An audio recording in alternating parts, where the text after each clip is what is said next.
On oublie toutes les tendances, les modes et on revient à la base.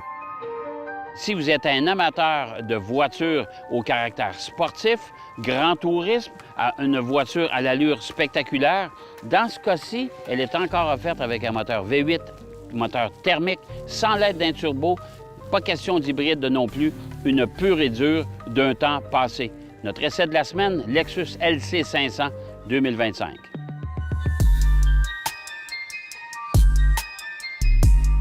Pour l'ensemble de la voiture, comme je vous dis, c'est une voiture qui est très jolie, qui fait tourner les têtes. Je suis obligé de vous prévenir là-dessus parce que c'est une voiture quand même qui est rarissime sur nos routes. On n'en vend pas beaucoup. Bien sûr, c'est une voiture qui commande une facture quand même assez élevée. À part le style extérieur, l'intérieur aussi est assez spectaculaire avec la présentation du tableau de bord, surtout dans cette version-ci avec la couleur comme caramel, là, que je trouve particulièrement jolie. Les cuirs sont de qualité relevée, bien sûr, et la qualité d'assemblage, comme dans tous les produits Lexus, c'est irréprochable.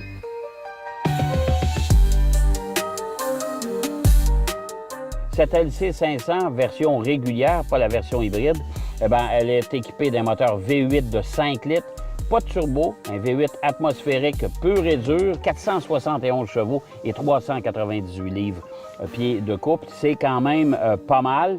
On parle d'un 0-100 quand même en 4,4 secondes, ce qui est quand même pas à dédaigner pour une voiture quand même qui est relativement lourde.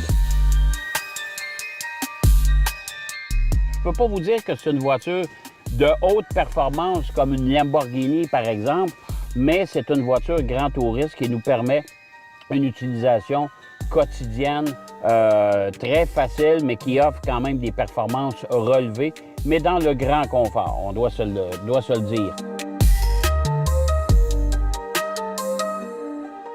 Moi, je vous dirais que dans l'ensemble, c'est quelle belle réussite.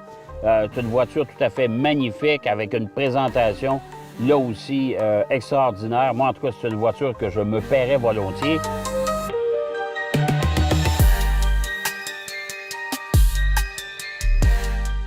Au final, la LC 500 est une voiture à la silhouette spectaculaire et pratiquement indémodable. Quand on va la revoir dans 10 ans, ça va demeurer une voiture au goût du jour, c'est le cas de le dire. Maintenant, il faudra y mettre le prix. C'est tout près de 140 000 $ pour cette version-là. C'est beaucoup d'argent. Et en plus de ça, si vous en voulez une et vous avez les moyens de vous la payer, dépêchez-vous parce que en mode de thermique, c'est-à-dire avec le moteur V8 atmosphérique, sans turbo, sans rien, même pas d'aide hybride, eh bien, je pense que ça tire à sa fin.